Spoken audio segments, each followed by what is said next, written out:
Ndray makasika ny vaovaon'ny politika kosa indray tokony tadiny marimaritra iraisany antoko politika eto Madagasikara mba ahafahana manome lanja ny fampandrosoana ny Madagasikara toy ny antoko HVM sy ny antoko TIM izany hoy ny fanazavana izay noentin'ny tale general ny fanajariana ny tany somary misy tokoa mantsy ny tsy fitovik-hevitra eo anatin'izay fitantanana izay ka dia mifanipaka ny hevitra ao anatin'ny fitondrana fampandrosoana ho an'ny Tinosity. Tokony rahina ny fampandrosoana ny firenena ny antoko rehetra indrindra ny antoko TIM sy ny HVM raha nambarany tale general ny fanajariana ny tanjy Gérard Andriamanoisoa raha nambarany atranjy tokony samianana tanjona ny ampiroborobo ny andavanandro ny mponina izy ireo fa tsy variana amin'ny ady politika ka lasa ny vahoaka indray ny atao sorona.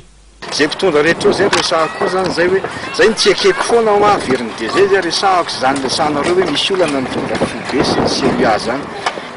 mba eritrreto hoe rapitsy zany hoe olona mitondra tsy maintsy fa raha ohatra ko misy masaka hoe timona ny CA dia SVM ohatra dia efa maty indray zay dia zavatra izay dia atao sorona foana fa ny olona tokony saina mazava fa tsy misy an'izany tsy mifanometanana zany tereny lalàna mifanometanana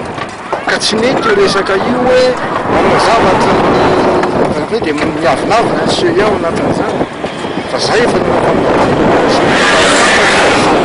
zany izy fa misy olona ao aoriana zay misy ty zavatra zay tsy andeha dia anjarantsika tanarivo mieritreritra ao anatin'izany. Manoloan'izany tokony rahina ny antoko HVM sy ny TIM manoloan'ireo fifanolanana izay nisy hatrizay ny vahoaka moa tsy mijery izany intsony fa dia ny fitadiavana no imasony.